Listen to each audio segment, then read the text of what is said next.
जय हिंद साथियों। आप लोगों ने पहले वृद्धि और विकास के बारे में जाना है। आज हम लोग चर्चा करेंगे वृद्धि के कुछ अवस्थाओं के बारे में। तो चलिए हम शुरू करते हैं। मैं हूं दिनेश कुमार और आपका स्वागत करता हूं अपने YouTube channel school of TET में। तो चलिए देखते हैं वृद्धि की कुछ अवस्थाएं। हमारा पहला जो है शैशव कहलाता है, जो कि 0 से 2 वर्ष का होता है। ये जो है 0 से 2 वर्ष का होता है, या जन्म से 2 वर्ष कर सकते हैं। इसमें बालक या बालिका पूर्ण रूप से अपने माता पिता के ऊपर निर्भर रहता है। किसी भी प्रकार के कार्य के लिए अपने पूर्ण रूप से जो है माता पिता के ऊपर निर्भर करता है। इस अवस्था में बालक में जो है प्यार और स्नेह की प्रवृत्ति ज़्यादा होती है, जो उसको अपने माता पिता से प्राप्त होता है या अपने घर वालों से प्राप्त होता है। उसके बाद आता है हमारा बाल्यकाल। बाल्यकाल जो है मूल रूप से 2 से 12 वर्ष के बीच का होता है। ये जो है 2 से 12 वर्ष के बीच का होता है। मनोवैज्ञानिकों ने इसे अध्ययन की दृष्टि से 2 भागों में बांटा है। पहला जो है पूर्व बाल्यकाल। पूर्व बाल्यकाल को जो है हम पहले का बचपन भी कह सकते हैं। तो वो होता है पूर्व बाल्यकाल 2 से 6 वर्ष का। 2 से 6 वर्ष का होता है। इसमें बच्चा जब शैशव काल से बाल्यकाल की ओर अग्रसर होने लगता है तो उसमें नकल करने की प्रवृत्ति बढ़ जाती है, या नकल करने की प्रवृत्ति आ जाती है कह सकते हैं, और दोहराने की प्रवृत्ति भी आ जाती है। जैसे हम बच्चे को कुछ कहना सिखाते हैं, जैसे कहते हैं कि पापा बोलो, मम्मी बोलो, मम्मा बोलो, तो इस तरह से वो देखते देखते जो है दोहराना शुरू कर देता है, वो भी बोलने लगता है। तो ये दोहराने की प्रवृत्ति है, नकल करने की प्रवृत्ति है। आपसे जो है नकल करके अपने में वो जो है समाहित कर लेता है। तो इस तरह से जो है वो नकल करने की प्रवृत्ति का विकास हो जाता है और साथ साथ दोहराना भी लगता है। तो इस अवस्था में जो है बालक में नकल करने की प्रवृत्ति और दोहराने की प्रवृत्ति में विकास होने लगता है। और समाजीकरण भी होने लगता है। इस अवस्था में जो है बच्चा का जो है बाहरी जुड़ाव होने लगता है, अपने पास पड़ोस या गली मोहल्ले के बच्चों के साथ जो है उनका लगाव होने लगता है। उनके साथ खेलना कूदना ये सब जो है कार्य करने लगते हैं। साथ साथ जिज्ञासा में भी वृद्धि होती है। जिज्ञासा में वृद्धि होती है कि वो कुछ वैसी वस्तुओं को देखते हैं तो उसे के बारे में जानना पसंद करते हैं, या जानने की जिज्ञासा उत्पन्न होने लगती है। जैसे आप लोगों ने अपने बच्चों को देखा होगा, अपने घर में ही किसी बच्चे को देखा होगा कि जब कोई बड़ा बालक पढ़ रहा है तो उसके साथ जो है वो भी जाकर बैठ जाता है और कुछ कुछ करना शुरू कर देता है, या कॉपी पर घासना हो, लिखना हो, या पढ़ने लिखना हो, या फाड़ना हो, इस तरह से जो है करने लगता है। तो इस तरह का जो है जिज्ञासा में उसको वृद्धि होने लगती है, वो भी जो है जानना चाहता है। ये जो भाषा सीखने की सबसे उत्तम उम्र इसे कहा गया, मनोवैज्ञानिकों ने जो है भाषा सीखने की सबसे उत्तम उम्र इसे बताया है। इस उम्र में बच्चे को जिस प्रकार की आप भाषा देना चाहते हैं दे सकते हैं, वो आसानी से पकड़ लेता है। जैसे कोई बालक जो है असम से बिलोंग करता है तो वो असमिया जानने लगता है, बिहार से बिलोंग करता है तो हिंदी जानता है, मगही जानता है। इस तरह से जो है आप जिस तरह का भाषा जो है उसे सिखाना चाहते हैं, ये जो है भाषा सीखने की सबसे उत्तम उम्र होती है। आगे देखते हैं उत्तर बाल्यकाल। उत्तर बाल्यकाल को हम बाद का बचपन भी कह सकते हैं, कहीं कहीं लिखा भी मिलता है बाद का बचपन। इसका उम्र होता है 6 से 12 वर्ष का। इसका उम्र होता है 6 से 12 वर्ष का। इसमें जो है बालक में बौद्धिक विकास, नैतिक विकास, सामाजिक विकास, इस तरह की विकास जो है होना प्रारंभ हो जाता है। और इस उम्र में ही बालक तर्क करना प्रारंभ कर देता है। किसी भी प्रकार के जो है अध्ययन हो या किसी भी प्रकार का प्रश्न हो, उस पर जो है तर्क करना प्रारंभ कर देता है। जैसे आप जो है अगर किसी बच्चे को बोले कि ये इस तरह से होगा, तो तर्क करना शुरू करते हैं, इस तरह से कैसे होगा, तो उसे डीपली बताया जाता है कि हाँ ऐसा ऐसे करके होता है, तो समझ जाता है। तो तर्क करने की प्रवृत्ति जो है इसमें विकसित हो जाती है। देखिए, बौद्धिक, नैतिक, सामाजिक, तर्कशीलता में विकास होने लगता है इसमें, और पढ़ने में रुचि बढ़ने लगती है। इस अवस्था में जो है बालकों में या बालिकाओं में पढ़ने में रुचि बढ़ने लगती है। साथ ही साथ उनमें स्मरण क्षमता का भी विकास होने लगता है। इस अवस्था में बच्चे जो भी याद करना चाहता है आसानी से याद कर सकता है, और उसे ताउम्र जो है याद रख सकता है या ज़्यादा समय तक याद रख सकता है। तो इस अवस्था में पढ़ने में जो है रुचि बढ़ने लगती है, साथ ही साथ स्मरण क्षमता में भी विकास होने लगता है।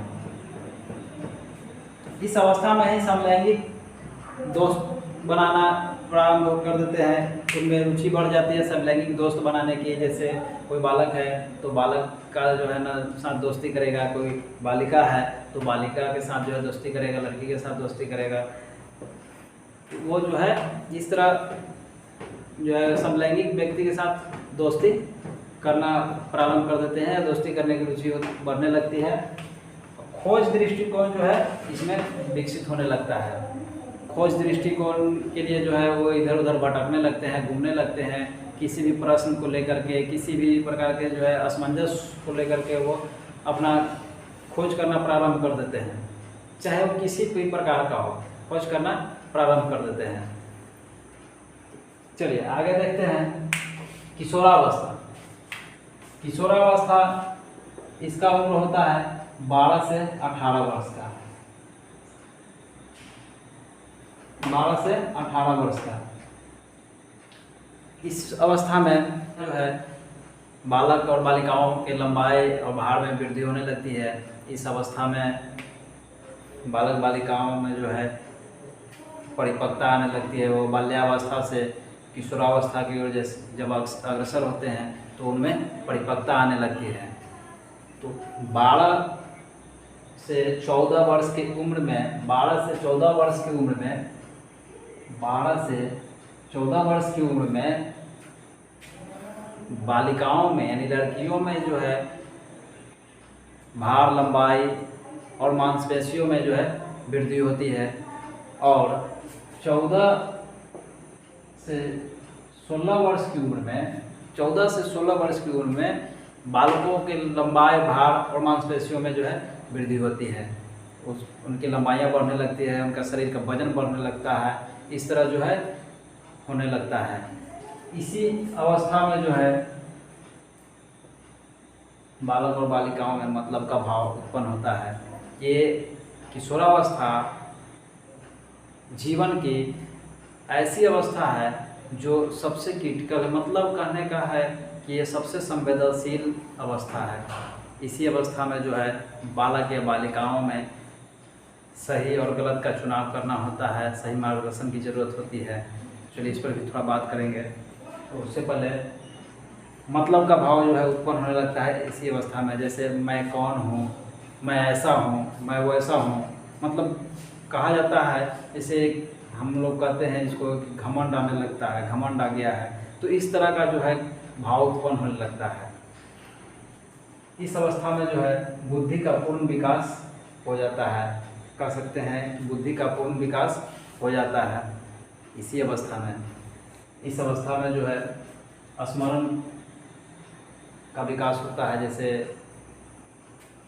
अब तक जो भी बालक या बालिका जो भी जो है पढ़े हैं उसका स्मरण होना पूर्ण हो जाता है, कह सकते हैं अस्थायित्व आने लगता है। इस अवस्था में बालक और बालिकाओं में जो है भाग दौड़ जो है इसी अवस्था में समाप्त हो जाता है और मंजिल की ओर जो है अपना एक रास्ता चुनते हैं कि हमें किस मंजिल को प्राप्त करना है और उसी रास्ते पे अग्रसर होते हैं। चलिए हमने बताया था आपको अभी कि ये उम्र जो होता है संवेदनशील होता है। संवेदनशील कैसे होता है? इसी अवस्था में जो है बालक और बालिकाओं में जो है बिगड़ने की प्रवृत्ति, बनने की प्रवृत्ति होती है। तो सबसे ज़्यादा महत्वपूर्ण होता है इस अवस्था में अच्छे मार्गदर्शन की। इसी अवस्था में जो है व्यक्ति नशा करना प्रारंभ करता है, आपराधिक प्रवृत्ति का हो जाता है। तो उन्हें सही मार्गदर्शन नहीं मिलने के कारण इस तरह से जो है हो जाते हैं। तो सही मार्गदर्शन की ज़रूरत होती है इस अवस्था में, ताकि उनका सही विकास हो सके, वह सही मंजिल को प्राप्त कर सके। तो इसीलिए कहा गया है कि सबसे संवेदनशील अवस्था है किशोरावस्था। हमें क्वेश्चन जो है कि बार बार इस तरह का क्वेश्चन पूछा गया है सीटेट के एग्ज़ाम में, और आगे भी इस तरह का क्वेश्चन पूछा जाता है कि सबसे संवेदनशील अवस्था जो है कौन सी है, ऑप्शन दिया हुआ रहता है। तो आप गलती न कीजिएगा, सबसे संवेदनशील अवस्था किशोरावस्था का होता है। चलिए आगे देखते हैं युवा प्रौढ़ावस्था। युवा प्रौढ़ावस्था आपको 18 से 40 वर्ष का होता है। 18 से 40 वर्ष का होता है। इसका कोई खास उम्र नहीं है, लेकिन फिर भी 18 से 40 वर्ष कहा जाता है। तो इस अवस्था में जो है वो परिपक्वता की ओर जो है परिपक्वता की ओर परिपक्व होने लगते हैं, परिपक्व हो जाते हैं। किशोरावस्था से युवा प्रौढ़ावस्था की ओर अग्रसर होते हैं, तो वह परिपक्व हो जाते हैं। चलिए आगे देखते हैं परिपक्व प्रौढ़ावस्था। परिपक्व प्रौढ़ावस्था 40 से 60 वर्ष का होता है। ये जो है 40 से 60 वर्ष का होता है।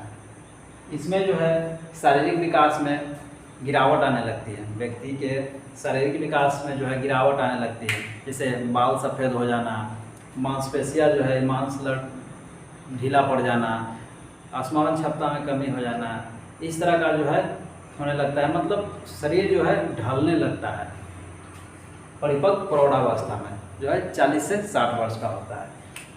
वृद्धा यानी वृद्ध प्रौढ़ावस्था ये जो है 60 प्लस हो जाता है, 60 से ऊपर का। तो इस अवस्था में क्या होता है, शारीरिक क्षमता जो है कम होने लगती है। मतलब कहते हैं ताकत कम होने लगती है, टॉनिक की जरूरत पड़ती है इस अवस्था में। तो ये जो है शारीरिक क्षमता कम होने लगती है। इस अवस्था में जो है व्यक्ति में धार्मिकता बढ़ने लगती है। वो जो है भजन कीर्तन में ध्यान लगने लगता है, और सांस्कृतिक कार्यक्रम है तो उसमें जो है उनका ध्यान लगने लगता है। वो सब जो है कार्यों में उनका मन लगने लगता है। तो ये जो है वृद्ध प्रौढ़ावस्था में। अगर आप चाहें तो इसका स्क्रीनशॉट ले सकते हैं। चलिए दोस्तों, आज वृद्धि के कुछ अवस्थाओं के बारे में आप लोग को बताया। इस पर जो है कुछ विशेष बात आज हम न कर सके समय के अभाव के कारण। इस पर जो है एक विस्तृत वीडियो और आगे लेकर के मैं आऊँगा आप लोग के लिए, तो आप हमें कमेंट कर सकते हैं। आगे मैं आप लोग को इसी तरह का वीडियो प्रोवाइड कराते रहूँगा। तब तक के लिए जय हिंद।